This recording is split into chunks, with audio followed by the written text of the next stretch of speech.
Hello everyone and welcome to another very enjoyable game from day one of the semifinals of the Aimchess US Rapid knockouts. It's Alireza Firouzja versus Vladislav Artemiev, and this is the fourth game of their match. If you've been following what's been happening, Artemiev won the first game and then the second and third game ended in a draw. So here Artemiev needs a win or just a draw to win the match, and that's it. And Alireza needs a win. He has the white pieces and everything is up to him if he can do it or not to draw the first match. So without further ado, let's check it out. Firouzja with the white pieces opens with e4.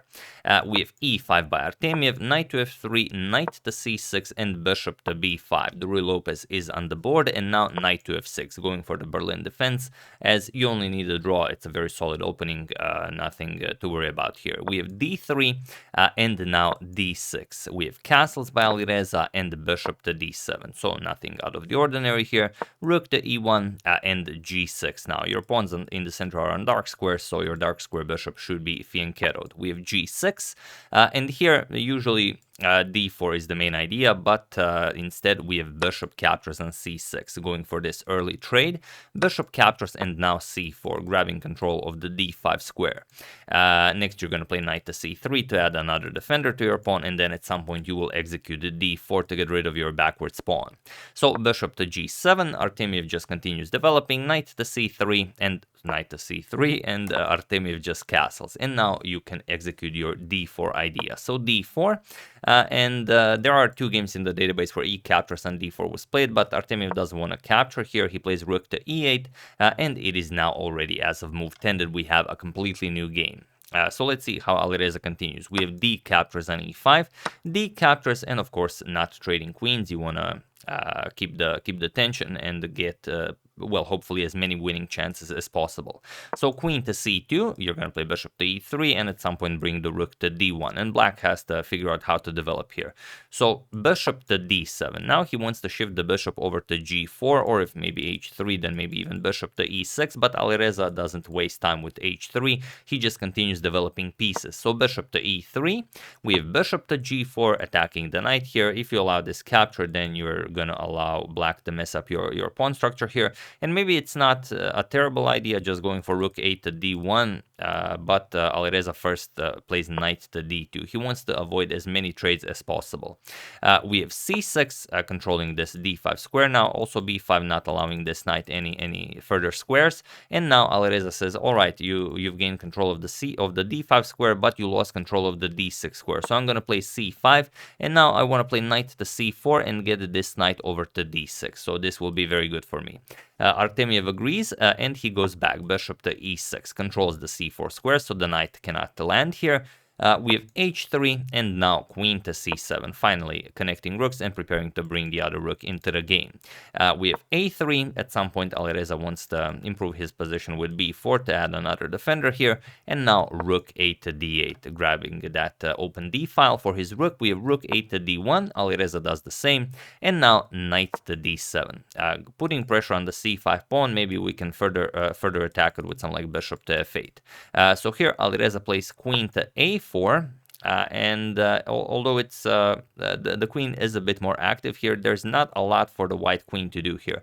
And here is one opportunity that Artemiev probably would have taken if he wasn't already up a point in the match, and if he was just playing fighting chess. Probably he would go for f5 and start his expansion on the king side. But he only needs to draw this game, so he tries a more solid approach. He plays bishop to f8, puts pressure on this pawn here, and of course you can't capture the pawn here, rook a8, and you've blundered your queen. So here we have b4, just defending this pawn, and now a5. Now, of course, Artemiev wants to undermine this pawn structure, and if this is captured at any point, regardless what you capture it with, then you weaken the c5 pawn, and then, of course, the c5 pawn will fall. So here we have knight back to f3, and Artemiev just solidifies in the center with f6. We have queen back to c2, and Artemiev now trades, captures, and now plays b6. If he can get rid of all of the pawns on the queen side, then his draw will be pretty much assured. We have knight to a4. Alireza now attacks this pawn 3 times with the pawn, knight, and bishop, and Artemiev just trades. We have captures, and now he doesn't want to allow this knight to land on b6. Then if you capture, white will get a nice pass pawn here, so he prevents it. Rook to b8. We have rook to d3. Alireza now prepares to double up rooks on the d file to put some pressure along these lines, and now comes rook to b4, putting pressure on the e4 pawn, putting pressure on the knight. Also queen to a5 is an idea, putting more pressure on the knight, then attacking the pawn 3 times, and Alireza simply doubles up on the d file. And now, of course, you can't go for the pawn right away. If you capture it, then you allow this X-raying attack, just captures, and queen captures on e4. White now wins the game. So Artemiev goes for queen to a5. This is played with absolute surgical precision. Now the knight is attacked twice, the pawn on c5 is attacked 3 times, and Alireza has to figure out how to go about this. So he plays knight to b6. It's a very tricky move, and well, now if a trade happens on c6, then at the end of the variation the queen will pick up the c6 pawn. But there is something better. The c5 pawn is hanging, so of course Artemiev captures it. He plays knight captures on c5, and he wants to know what can Alireza do here. The knight is hanging. I've just won a pawn, so what is Alireza's plan here? But Alireza is incredibly tricky. He plays rook to d8. He says, all right, you capture my knight, I'm going to capture your rook, and it's a very, very tricky position. There's basically only one move that retains all of this advantage for Artemiev, but it's not an easy one to spot. So feel free to pause the video and try to find this idea for black while I give you a couple of seconds.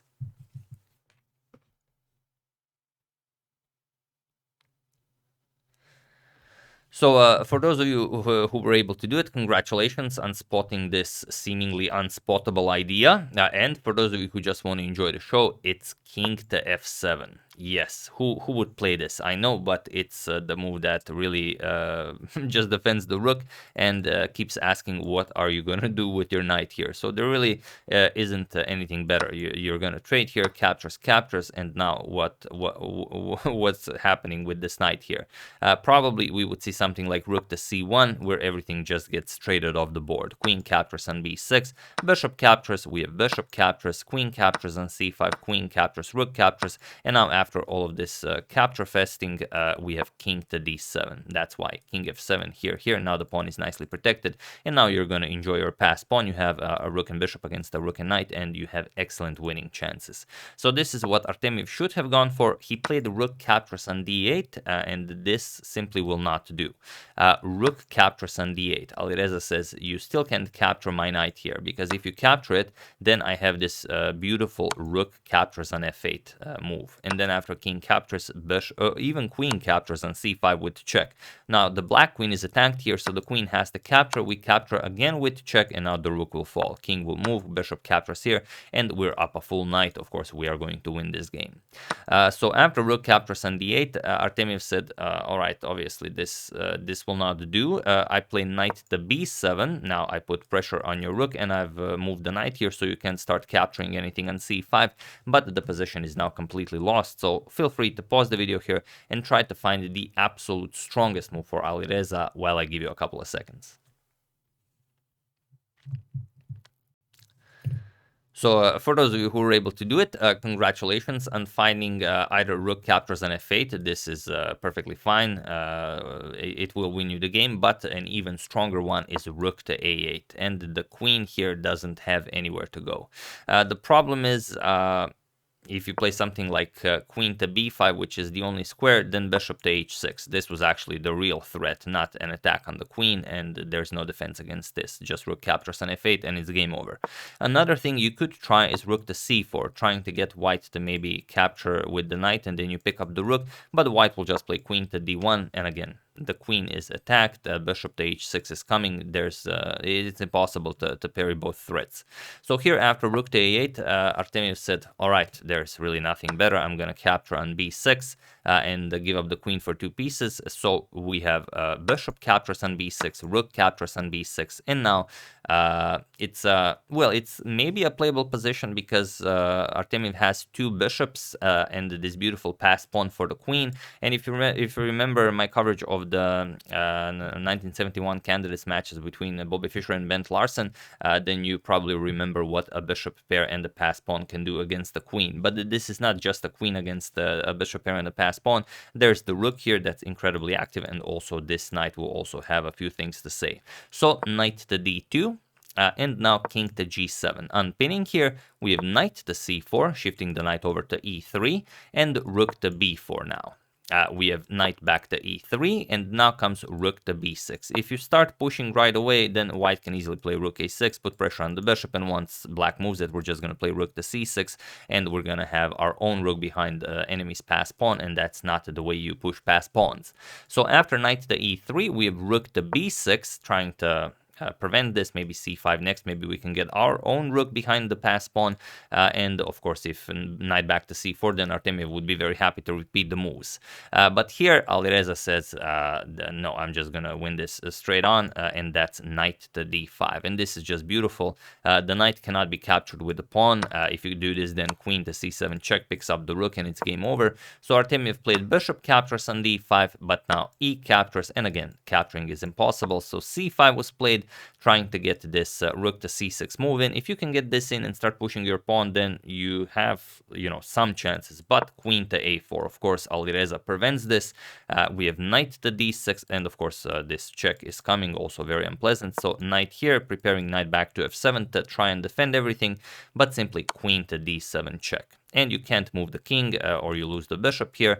If you try something like king to g8, then queen to e7 is winning. There's no defense against this. So here Artemiev tried his last move, knight to f7, but here Alireza just piled up on the knight, played rook to a7, and he was in this position on move 40 that Vladislav Artemiev resigned the game, and Alireza equalizes the match. So everything will be decided today in the second match, or maybe in the tiebreaks. We'll see what happens, but an incredible comeback by Alireza with the white pieces in this last game of the match. So Artemiev played incredible chess here. Most of his moves were the absolute top moves recommended by the engine, but the only problem Artemiev had here, I believe, is that he was playing to win the match, not the game, and that was his downfall. If he played his usual aggressive style, he maybe that f5 move that we discussed when Alireza misplaced his queen on a4, which is something he probably would have played if the match just started out, would have been enough. So sometimes when you need a draw, you have to play incredible fighting chess, and then if your opponent does the same, you're going to get a draw or you're going to win the game. But if you try to draw the game, you will sometimes lose. So that's the game. Hope you guys enjoyed it. We're not going to be covering the first match between Levon and Magnus, as those games were, pretty much quick draws. Not quick draws, but nothing, like this was happening there. So I decided to skip the first match, to show these fighting games. Once again, really hope you guys enjoyed it. I would like to thank Hayden Queenie, Aditya Parasarati, Christoph Alexander Sopa, Tom Derolo, and CakeDeFi.com for a contribution to my channel. Thank you a lot. I really appreciate it. As usual, you can check two of my previous videos here. Thank you all for watching, and I will see you soon, continuing the coverage of this incredible event, checking up on your wonderful suggestions and whatever else happens in the chess world. Thank you all. I will see you soon, and have an excellent rest of your day.